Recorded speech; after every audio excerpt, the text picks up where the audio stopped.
Bueno, entonces continuando acá con la mirada a los gastos pagados por anticipado y con los intangibles. Un gasto pagado por anticipado se movió más rápido la caja.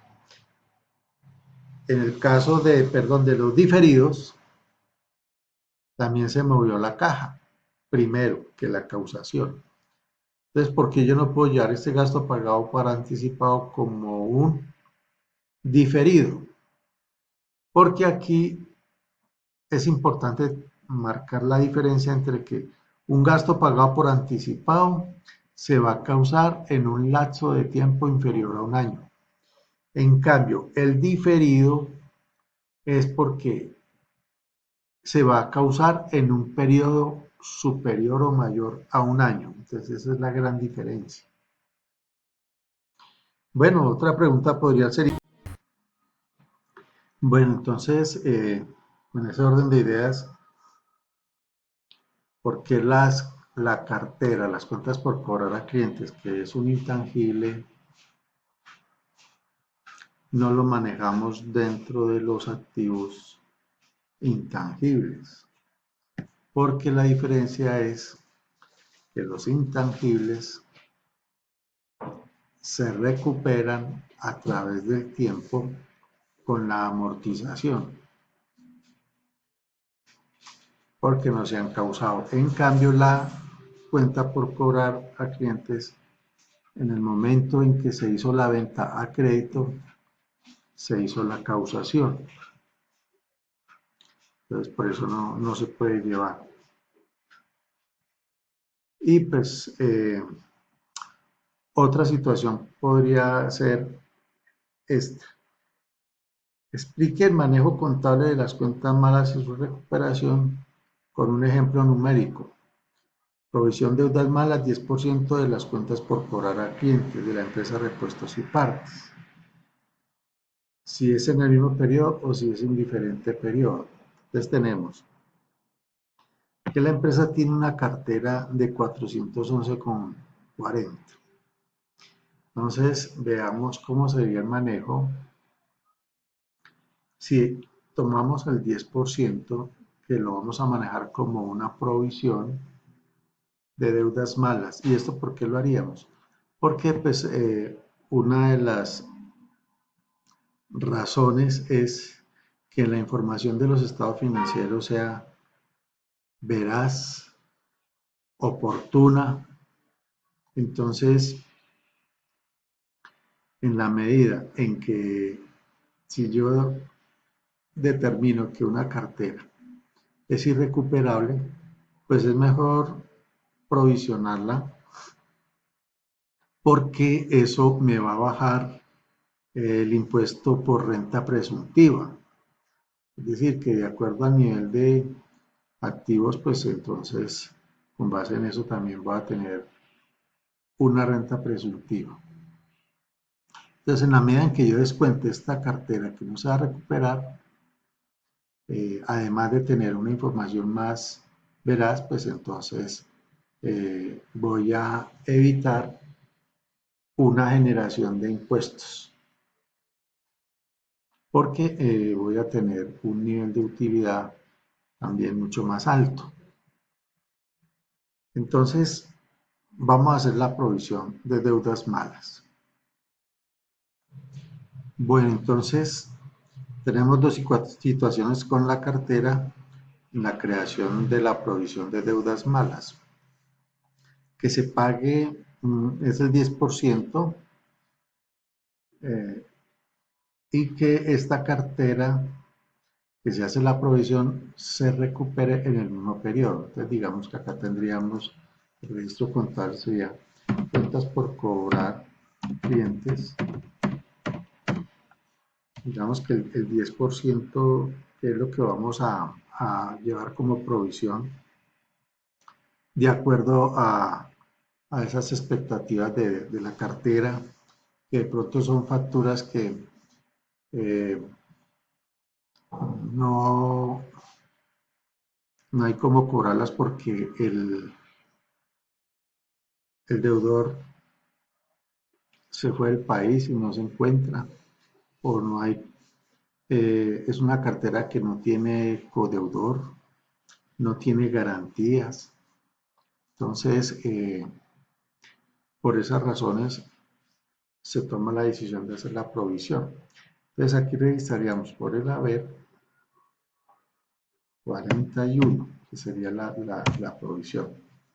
Y esto lo llevamos contra otros egresos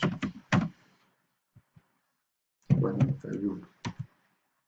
Entonces, tengamos en cuenta que los activos nacen y se aumentan por el debe y se disminuyen y, y se finalizan por el haber.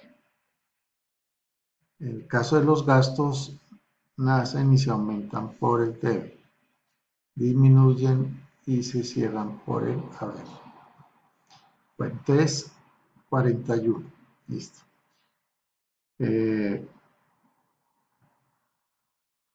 Posteriormente, en el mismo periodo fiscal, de pronto aparece el señor que tenía esa obligación y la cancela, viene a cancelarla. Entonces, simplemente lo que se hace es reversar la operación. Entonces, ¿qué pasa? Se haría descontar esos otros egresos y se llevan contra las cuentas por cobrar clientes. Entonces, la cartera vuelve y queda como estaba, no tuvo modificación. Otra situación es de en diferentes periodos fiscal. Entonces, en diferente periodo fiscal tendríamos lo mismo. Cuentas por cobrar clientes 41, que sería la provisión, la llevamos contra otros egresos 41. Bueno, pero como se recupera o se recauda en otro periodo siguiente, otro periodo fiscal, entonces acá llega al fin del año y entonces habría que hacer lo que se llaman los ajustes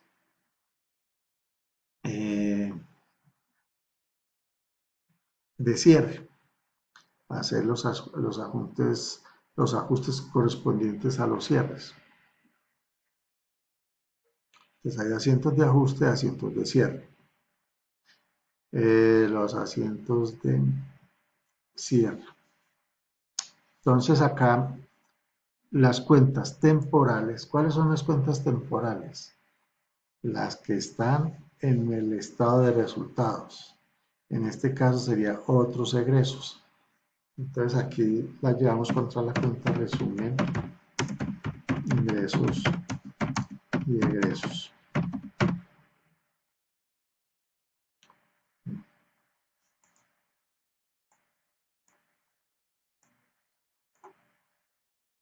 Ingresos y egresos. Bien. Entonces, a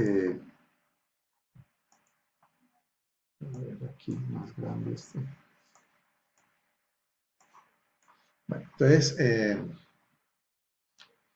la cuenta resumen ingresos cerramos las cuentas temporales, que sería solamente en este caso otros egresos, 41, contra la cuenta resumen, 41.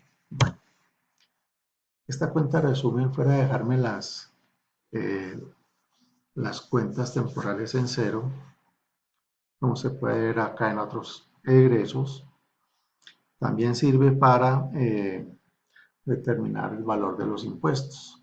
Entonces, en este caso, como son mayores los gastos, tomando solamente el asiento de provisión de deudas malas que los ingresos, entonces el impuesto, si yo asumo que el impuesto sea el 30%, 30%. ¿Por qué el 30%? ¿No? Es un supuesto. Ya después veremos cómo se determina la tasa impositiva en una empresa de acuerdo con el balance. Entonces, tendríamos acá más 41 por el 30%. Entonces serían 12.30.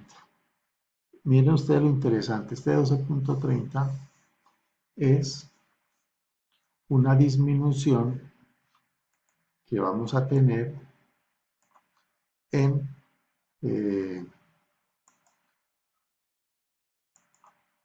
la pérdida de esa cartera, la pérdida de la cartera, ¿sí? Porque aquí tendríamos más 41 menos 12.3, 28.7, o sea que no perdemos 41 sino 28.7. Quiere decir que el gobierno nos está contribuyendo, en este caso con el 30% de esta provisión de cartera. Bueno, llega el siguiente periodo fiscal, las cuentas arrancan en cero, como ustedes pueden ver en el caso de otros egresos, esto quedaría en cero. Entonces, bueno, y estos impuestos los llevamos contra la cuenta de provisión de impuestos, que es un pasivo. Entonces, este valor lo llevamos contra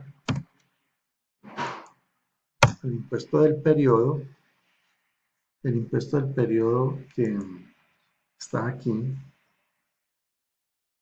impuesto de renta, que está aquí en el estado de resultados, lo llevamos contra la cuenta de provisión, impuestos por pagar, provisión de impuestos.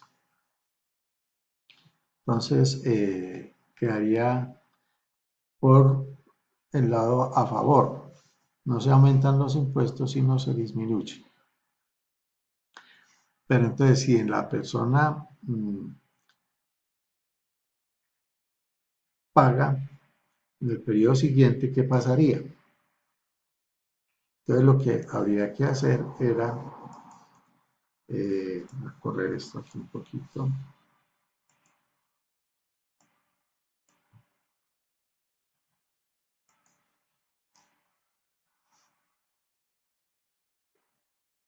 La persona paga, entonces esto entraría por caja, bancos, digamos. Entonces entraría el valor de la provisión, ¿sí? 41 contra otros ingresos, 41, ¿sí? Y listo. Entonces ya digamos que al finalizar el periodo tendríamos otra vez el resumen de ingresos y egresos. Entonces la única cuenta temporal aquí en el siguiente periodo contable sería esta. Entonces cerramos esta cuenta y la llevamos contra resumen de ingresos y egresos. Bueno, aplicamos el impuesto, lo mismo, este valor por el 30% y lo llevamos contra provisión de impuestos más este valor, perdón, más este valor. Entonces, como pueden ver, la provisión de impuestos queda anulada se neutraliza el descuento